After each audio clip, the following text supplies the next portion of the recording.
নমস্কার বন্ধুরা, আজ একটি নতুন ব্লগে আপনাদের সকলকে স্বাগত। তো যেহেতু আজ ষষ্ঠী, তো আমি তিতলি আর মৌলির সাথেই সকাল থেকে সময়টা কাটাচ্ছি, কারণ আজকে ওদের বাবা আসতে পারবে না। তো সারাদিন এইভাবেই কেটে গেল। এখন মোটামুটি 11টা বাজে। তো কাজকর্ম করে আমরা তিনজনে রওনা দিলাম। তো তিতলির তো টিউশন আছে, ও টিউশন পড়তে যাবে, আর মৌলিকে নিয়ে প্রথমে আমি লায়ন্স ক্লাবে যাব, কিছু টেস্ট রয়েছে, তারপর বাজারে যাব। তো বাপিদার টোটো আধ রাস্তা থেকে পেয়ে গেলাম, টোটোতে উঠে পড়লাম। আর আকাশটা দেখুন, মেঘলা ওয়েদার, এত সুন্দর লাগছে। তো প্রকৃতির এই সৌন্দর্য উপভোগ করতে করতে আমরা কলোনির রাস্তা ধরে পৌঁছে গেলাম লায়ন্স ক্লাবের সামনে। তো তিতলির টিউশন যেতে কিছুক্ষণ সময় বাকি ছিল, তাই টোটো থেকে নেমে ও আমাদের সাথে কিছুক্ষণ সময় কাটালো। তো আমরা যখন লায়ন্স ক্লাবের ভেতর ঢুকে গেলাম, তখন ও পড়তে চলে গেল। তো লায়ন্স ক্লাবে যা যা টেস্ট করার ওগুলো করে রিপোর্ট তো পরে নেব, তাই আমরা সোজা পৌঁছে গেলাম বাজারে, কারণ কিছু কেনাকাটি রয়েছে যেগুলো এখন সেরে নিব, আর তারপরে দেখি কোনো প্রোগ্রাম করতে পারি কিনা। তাই ওই সব প্ল্যানিং করতে করতে আমরা সোজা পৌঁছে গেলাম রতন কাকুর দোকানে, মানে অঙ্গশোভা। এখানে টুকটাক কেনাকাটি করব। তো টুকটাক কেনাকাটি করতে এসে তো অনেক কিছুই মৌলির পছন্দ হলো। তো শুধু মৌলির জন্য নিলে তো হবে না, তাই তিতলির জন্য আমি কিছু নিলাম। তো মেয়েদের তো অনেক জামা কাপড় লাগে, জানেনই বন্ধুরা যাদের মেয়ে রয়েছে। তো যাই হোক, কিছু কেনাকাটি করলাম। আর বাজারে আসলে নিজের মনটাও কিছু কিনবো কিনবো করে, কিন্তু কোনো সময় হয়, আবার কোনো সময় হয়ে ওঠে না। তো সব কিছু এদিকে কিনে তারপরে সোজা ফলের দোকানে চলে গেলাম। তো সেখানে বিকেলবেলা প্ল্যান করেছি কি মায়ের ওখানে যাব। তো যতই মায়ের জামাই আসুক বা না আসুক, আমার তো ইচ্ছে করে ষষ্ঠীর দিন একটু মায়ের বাড়িতে যাই, মার সাথে দেখা করি। তাই আম নিলাম, আর মিষ্টিটা ভাবছি বিকালে নেব। তো আম নিয়ে কেনাকাটি করে যখন বাজারের মাঝ রাস্তায় আসলাম, তখন হঠাৎ মিঠুনের সাথে দেখা।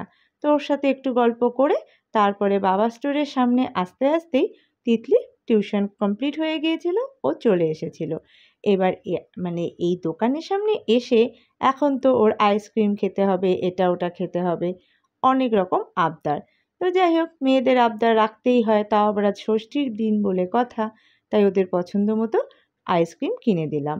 তো আইসক্রিম খেতে খেতে তারপরে এখানে অনেকজনের সাথে দেখা হলো, একটু গল্প, একটু আড্ডা তো দিতেই হয়, কারণ বাজারে এই ধরনের ফ্রি সময় নিয়ে আসা আমার হয় না।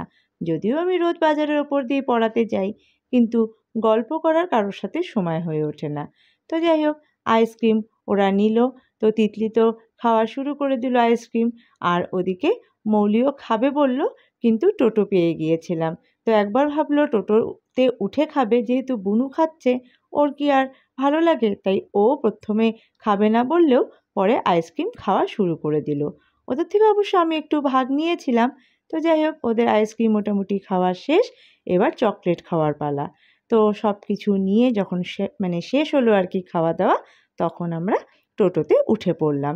তো টোটোতে উঠে তারপরে আস্তে ধীরে বাড়ির পথে, কারণ আরও অনেক কাজ ছিল, একদম ভালো লাগছিল না সকাল থেকে কাজ করে আবার এই বাজারে এসে আবার ঘুরে ঘুরে বাজার করা।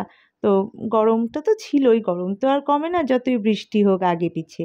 তাই যথারীতি বাড়িতে এসে একটু ফ্রেশ হয়ে ভাবছি রান্নাবাড়ি করব। হঠাৎ করে মৌলি বলে উঠল যে রান্না করতে হবে না, চলো বাইরে কোথাও লাঞ্চ করে আসি। তো ভাবলাম ঘড়িতে এখন 1:45 বাজে, ঠিকই তো, এখন যদি কিছু রান্না করি অনেকটা বেলা হয়ে যাবে। তো যাই হোক, সবাই মিলে ফ্রেশ হয়ে নিলাম। তিতলিও স্নান সেরে পুজো দিতে গেল, আর মৌলি ওদিকে স্নান সেরে রেডি হচ্ছে।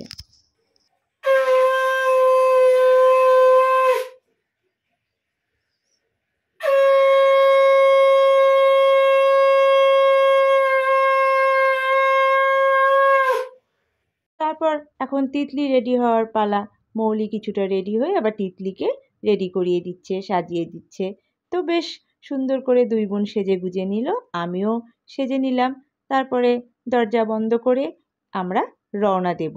আসলে যখন প্ল্যানিংটা করছিলাম, তখন পাঞ্চালীদের সাথে আলোচনা করলাম কি ওরাও যদি লাঞ্চে যায় তো ভালো লাগবে, একসাথে সবাই যাব।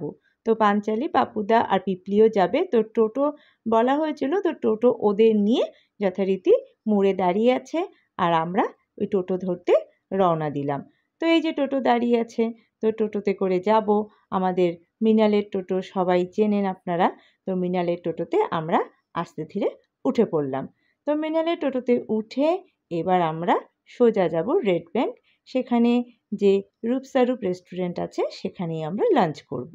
তো টোটোতে উঠে তো নানা রকম গল্প আড্ডা এগুলো হচ্ছে। আর সবথেকে ভালো লাগছে প্রকৃতিকে দেখে। দেখুন তো, প্রকৃতির এক এক রকম রূপ এক এক সময় আমাদের চোখে ধরা দেয়। এই যে সকালে দেখলেন কত সুন্দর রূপটা, এখন দেখুন ঘড়িতে প্রায় 3টে বাজে। কি সুন্দর লাগছে তাই না? আসলে আমাদের ডুয়ার্সের পরিবেশটাই এরকম। সকালে একরকম সুন্দর, আবার দুপুরে একরকম সুন্দর, আবার বিকেলে আরেক রকম সুন্দর। আর প্রকৃতির এই সৌন্দর্য আমরা ডুয়ার্সবাসী যে দেখতে পাই, এটার জন্য সত্যিই আমরা ভাগ্যবতী বা ভাগ্যবান। তো যাই হোক, আমরা তো চলছি নানা রকম গল্প করতে করতে।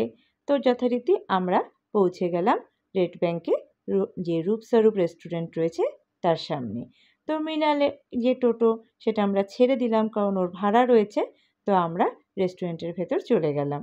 তো যথারীতি ছুঁচোয় তো ডন দিচ্ছে বন্ধুরা, কারণ ঘড়িতে প্রায় এখন 3টের বেশি, মানে 3:15 কি 3:30 হবে, এক্স্যাক্টলি টাইমটা আমি দেখিনি, তবে এরকমই হবে। তো যথারীতি আমরা প্রথমে ভাবলাম এই যে রেস্টুরেন্টের ভেতরে বসবো, কিন্তু পেছনে খুব সুন্দর ওরা জায়গা করেছে আর কি, নতুন করেছে পেছনে বসার জন্য। তো ওখানেই আমরা বসবো, ভেতরে আর বসলাম না। কিন্তু মেঘলা ওয়েদার, যখন তখন বৃষ্টি হতে পারে, তো তবুও দোনোমোনো করে আমরা পেছনে চলে গেলাম। তো পেছনে গিয়ে যে কটেজগুলো করেছে এখনও কাজ চলছে, তবু এত সুন্দর লাগছে দেখুন ভিউটা, মানে খুবই ভালো লাগছে। পেছনে চা বাগান, চারপাশে গাছ, তার মধ্যে মেঘলা ওয়েদার। তো এইরকম একটা সুন্দর যে পরিবেশ, এই পরিবেশে লাঞ্চ করতে কিন্তু দারুণ লাগে তাই না? তো আমরা যথারীতি ওখানে বসে পড়লাম। তো তারপরে বসে যে আমরা অর্ডার করলাম খাবার দাবার, তো সেটা তো ওরা রেডি করে আমাদের সার্ভ করতে টাইম লাগবে। ওই ফাঁকে আমার কন্যাদের সব ফটোশ্যুট, ভিডিও শ্যুট চলছে।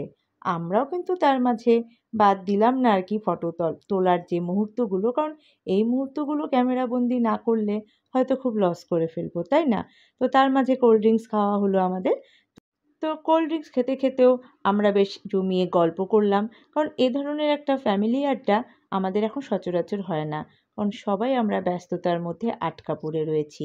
তো এই কোল্ড ড্রিঙ্কস খেতে খেতে আমরা লাঞ্চের অর্ডার দিয়ে দিয়েছিলাম, কিন্তু তার মাঝে আকাশ এতটা মেঘলা করবে ভাবতে পারিনি। একবার আমাদের মধ্যে আলোচনা হলো কি আমরা ভেতরের রুমে যাই, কিন্তু পরে মনে হলো বৃষ্টি হোক না, ওর মাঝে লাঞ্চ করার মজাটাই আলাদা। আনন্দটা কিন্তু দুরকম পরিবেশে দুরকম। এক ঘরের মধ্যে 4 দেওয়ালের মধ্যে থেকে লাঞ্চ করা, আবার বাইরে বৃষ্টি চারপাশে, ওটার মধ্যে লাঞ্চ করা। দুটোর মজা কিন্তু দুরকম তাই না? তো সে মানে এগুলো ভাবতে ভাবতেই লাঞ্চ অলরেডি চলে আসলো। তো আমাদের এখানে নান বলা হয়েছিল, তার সাথে শাহী পনির, তারপরে ফ্রাইড রাইস আর বাটার চিকেন, আর পেঁয়াজ লঙ্কা আচার এগুলো তো রয়েছেই। তো এই দিয়ে আমাদের দারুণ সুন্দর একটা লাঞ্চ করলাম আমরা। অ্যাকচুয়ালি এই লাঞ্চ করতে করতে বৃষ্টিটাও নেমে গিয়েছিল। প্রথমে তো ঝিরিঝিরি বৃষ্টি পড়ছিল, পরে কিন্তু বৃষ্টি মুষলধারে নেমে গেল। তবু আমরা এই টেবিলটা ছাড়লাম না, কারণ এত সুন্দর মানে হাওয়া দিচ্ছিল আর এত সুন্দর পরিবেশ, এটার উপভোগ করে খাওয়ার মজাটাই আলাদা। তো ওরা যারা ছিল রেস্টুরেন্টে সবাই বলছিল যে ওরা হেল্প করবে, আমরা রুমের ভেতরে যাই, কিন্তু আমরা সেটাকে আর কি এই মানে এখানে থেকে যে লাঞ্চ করব এই মজাটা আমরা উপভোগ করব বলে আমরা আর ভেতরে যাইনি। তো ভালোই বৃষ্টি নেমে গেল, তার মাঝে আমরা লাঞ্চ করলাম। রান্নাগুলো দারুণ হয়েছিল। আপনারা যারা এই রূপসারূপ রেস্টুরেন্টে আসেননি তারা অবশ্যই কিন্তু আসুন। যারা ডুয়ার্সবাসী আছেন তারা অবশ্যই আসুন, এবং বাইরে যারা আছেন তারাও যদি ডুয়ার্সে আসেন তাহলে একদম রেড ব্যাঙ্ক যেতে গেলে আপনাদের বাঁ পাশে পড়বে এই রেস্টুরেন্ট। আপনারা এখানে এসে এখানকার এই সুন্দর প্রকৃতির পরিবেশ আর খাওয়া দাওয়া দুটোই উপভোগ করুন। তো আমরা এই সুন্দর পরিবেশ উপভোগ করতে করতে লাঞ্চ করে নিলাম। তার মাঝে তো বাচ্চাদের খুনসুটি গল্প, একটু মাদের গলার আর কি আওয়াজ জোরে, এগুলো তো আছেই। কিন্তু বিশ্বাস করুন এত সুন্দর খাবার আমরা অনেক দিন পরে রেস্টুরেন্টে অ্যাটলিস্ট খেলাম। তো যাই হোক, খাওয়া দাওয়া আমাদের মোটামুটি শেষ। তো বৃষ্টি কিন্তু পড়েই যাচ্ছে। আর এই বৃষ্টির মধ্যে আমাদের খাওয়া দাওয়া হয়ে যাওয়ার পরেও আমরা কিন্তু গল্পতে মেতে রয়েছি।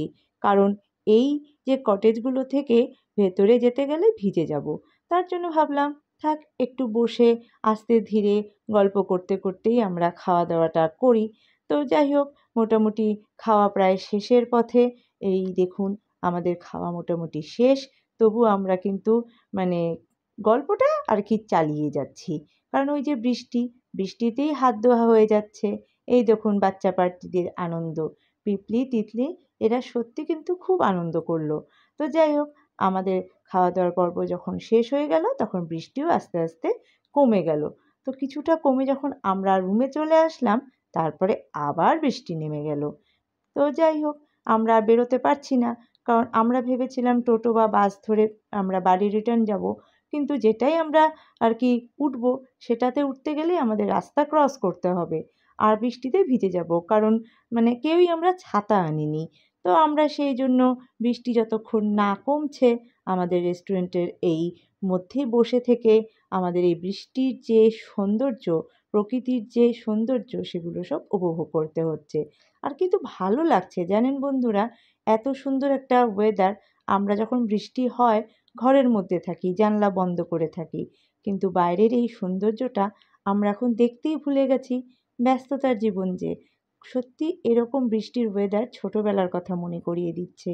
মনে পড়ে বন্ধুরা, হয়তো অনেকেই আপনারা করে থাকবেন এই বৃষ্টিতে যখন বিকেলবেলা হয়তো কেউ খেলেছেন, কেউ টিউশন পড়ে বাড়ি যাচ্ছেন ভিজতে ভিজতে, অনেকেই ছাতা মাথায় বা অনেকে কচু পাতা ছিঁড়ে কচু পাতা মাথায়, তাই না? মনে করে দেখুন তো ছোটোবেলাটা, আমরা কিন্তু খুব ভিজেছি। যাই হোক, বাস চলে আসলো, আর দেরি করা যাবে না, এরপরে হয়তো আমরা বাস বা টোটো কোনোটাই পাবো না। তাই আমরা একটু ভিজে ভিজে দৌড়ে দৌড়ে বাসে উঠে পড়লাম। তো বাসে উঠে আমরা তারপরে বানারহাটের উদ্দেশ্যে রওনা দিলাম। তো যাই হোক, আমরা সম্প্রীতি বাসে উঠলাম, বানারহাট চললাম। এবার বানারহাটে মোটামুটি পৌঁছেও গেলাম। তো বানারহাটে নেমে দেখি বৃষ্টি নেই। তো হয়েছিল হয়তো আগে পিছে। তো বিকাল তখন মোটামুটি 6টা বাজে, বিকেল বলবো না, সন্ধে হয়ে গেছে, কিন্তু আলো আছে যদিও। তো এখন প্রায় 6টা।